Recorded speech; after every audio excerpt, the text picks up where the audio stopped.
हरिओम सीताराम। तुलसी का पत्ता छोटा हो या बड़ा काम बराबर करेगा महाराज। 1 करोड़ का विद्वान बुला ले, 50 लाख का विद्वान बुला ले, कहेंगे तो भगवान की ही कथा महाराज, राम की ही कथा कहेंगे। अपना कोई कथा सुनाने का किसी के पास मेहनत नहीं है।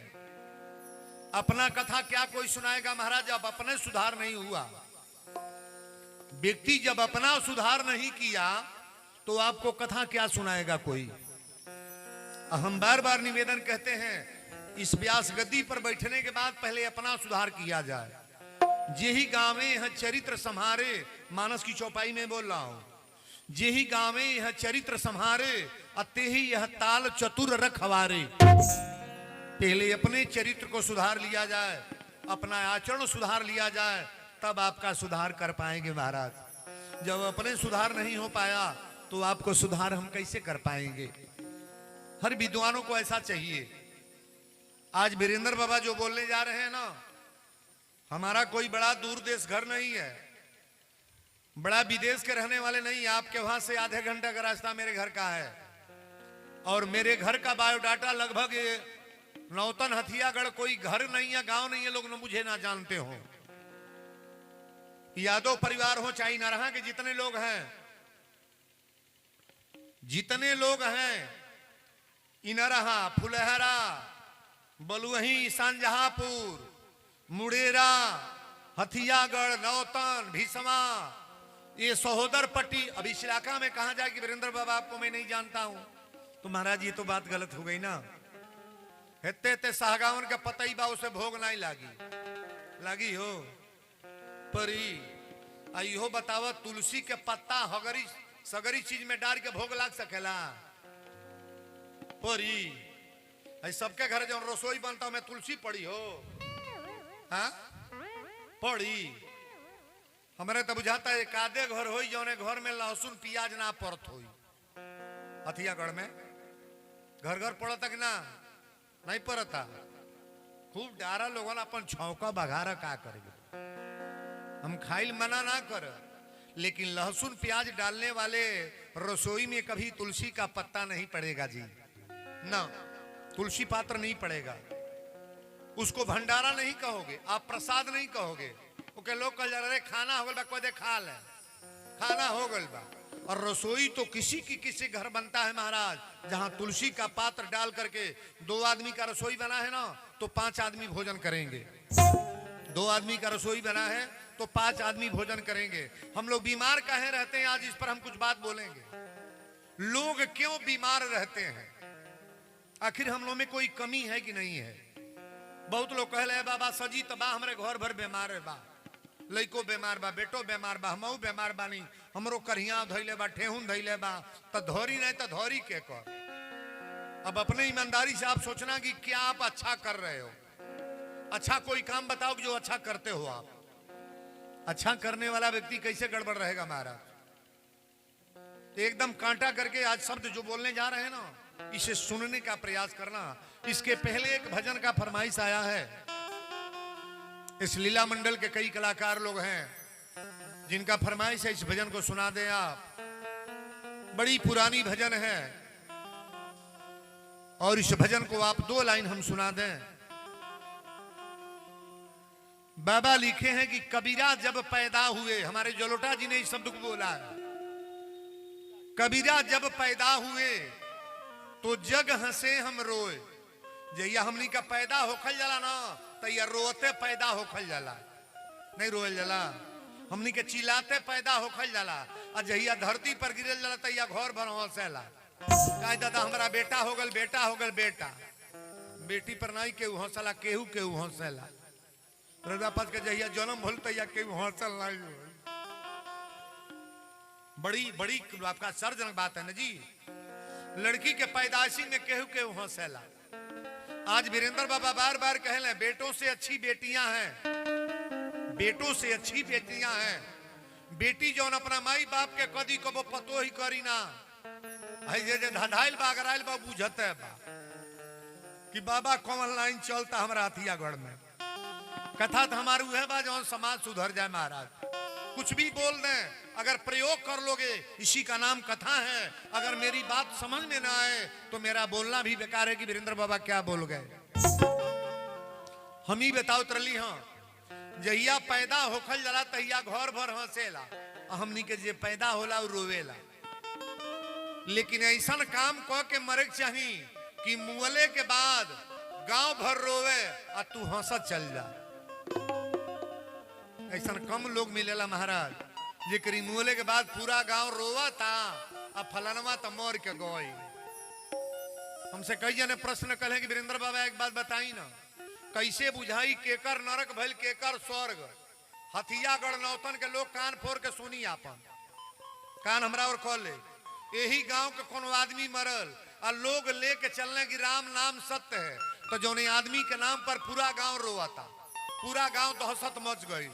गांव में केहू घरे गैस ना जरल, चाय ना बनल, तो कतई जान ला वीरेंद्र बाबा रिकॉर्ड बोल रहे हैं वो आदमी के स्वर्ग भइल बा, बैकुंठ गइल बा। यही नौतन के कोनो आदमी हथियागढ़ के मरल और जब लोग लेके चलने की राम नाम सत्य है, तो जोने आदमी के नाम पर पूरा गांव हंसता, पूरा गांव ठठा के हंसता थूकता। मर गल गांव सलहन तो हो गई, अकेले ही पूरा इलाका के भूजत रहल अकेले। अच्छा तो येहू खल के लोग हथियागढ़ में बा कि ना? मुड़ी न हिलावत, टप्पा बोल नहीं बहो। येहू खल के मर दे गंगा पर बाण कि हम जगी में चंदा तो नहीं दे, लेकिन जगी निमने होके नहीं दे। कतनो प्रयास सुनील बाबा कहला फलाने हम चंदो ना दे बा होखऊ ना दे। ये मर्दई है महाराज, ये मर्दों वाली बात है।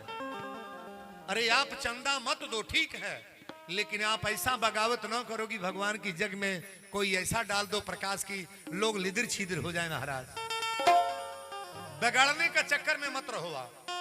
यही में कितने मेहरारू बैठल बाड़ी, आपन पतो कमांडे नहीं बा, आपन बेटा कमांडे नहीं बा, अपने घर के लोग के बॉस में है नहीं कह, अब पूरा गांव घूम घूम फोड़ दिया। मैं कहूँ बैठल बड़ ना हो भीतरे बूझ लिया तो है के कहता नहीं हो। हम कथवा ये कहिले है कथा हो, रमणवा में के नहीं का जाना था, लेकिन ये रामचरित मानस है। राम जी को चरित्र में अपने मन में धारण करो, अपने जीवन में उतारने का प्रयास करो, यही रामचरित मानस है महाराज। और मानस की कथा सुनने वाले लोगों से बार बार मैं निवेदन करूंगा, बार बार ये निवेदन करूंगा कि कथा सुनने के बाद अपने जीवन में बदलाव करो। आप किसी का बगाड़ने का चक्कर में मत रहो, किसी की बुराई करने के चक्कर में मत रहो, किसी का घर फोड़वाने के चक्कर में मत रहो, लगाने बजाने का चक्कर में मत रहो। अरे महाराज आए हैं सो जाएंगे, राजा रंक फकीर, अब कोई सिंहासन चढ़ चले कोई बधे जल। जाना तो दोनों लोगों का है, जो बुराई करेगा वो भी जाएगा, अच्छा काम करने वाला तो जैबे करेगा। सबको जाना है, लेकिन ऐसा कर्म करके जाओ कि जाने के बाद लोग रोए। कबीरदास जी की ये भजन है, 2 लाइन और बंदिश के भजन है। इस बंदिश को थोड़ा बड़ा भाव से सुनने का प्रयास आप करेंगे।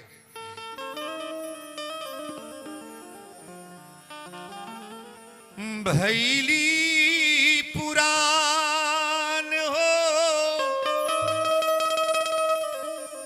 आर्य भैली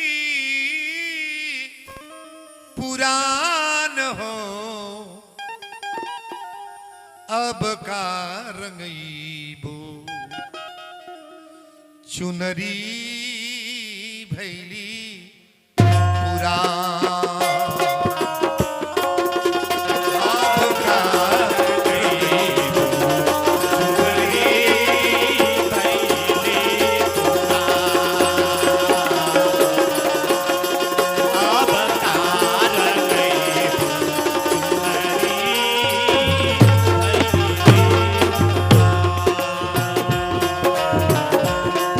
अब का रंगईबो चुनरी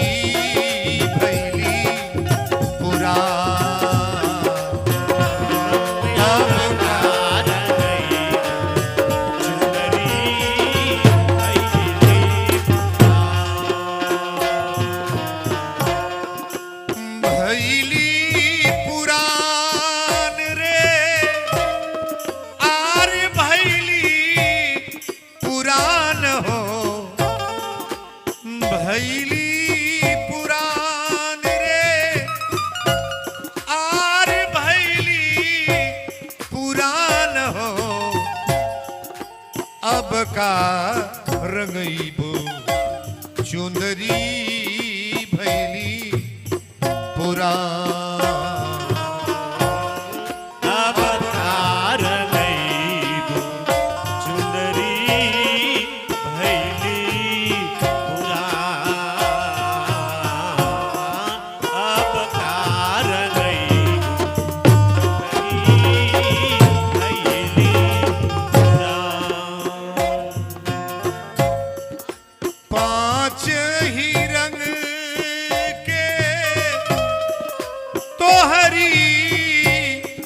चुनरिया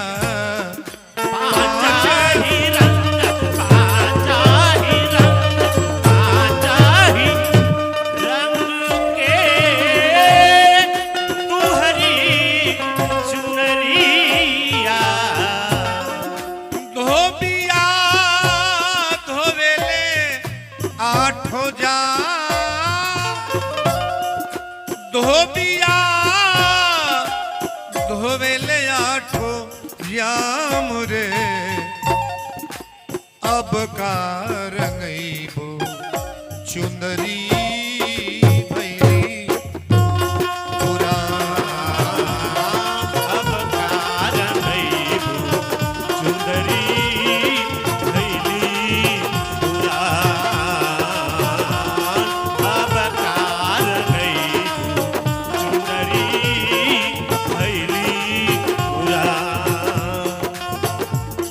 भैली पुरान रे आर भैली पुरान हो भैली पुरान रे भैली पुरान हो अब का रंगईबो चुंदरी भैली पुरान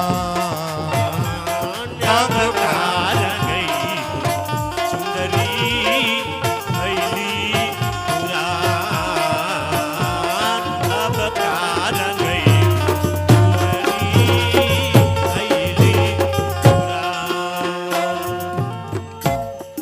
नाम न जानी धोबी के गौआ न जानी रे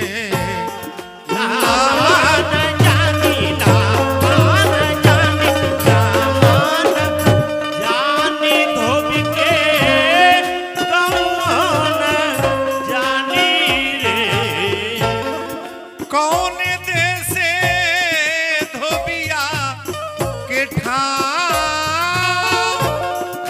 कौन देसे धोबिया के ठाव रे अब का रंगईबो चुंदरी भैली पुरान अब का रंगईबो चुंदरी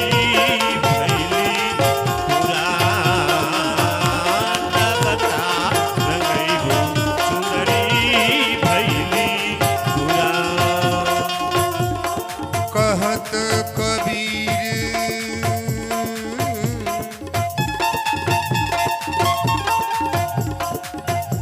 कहत कबीर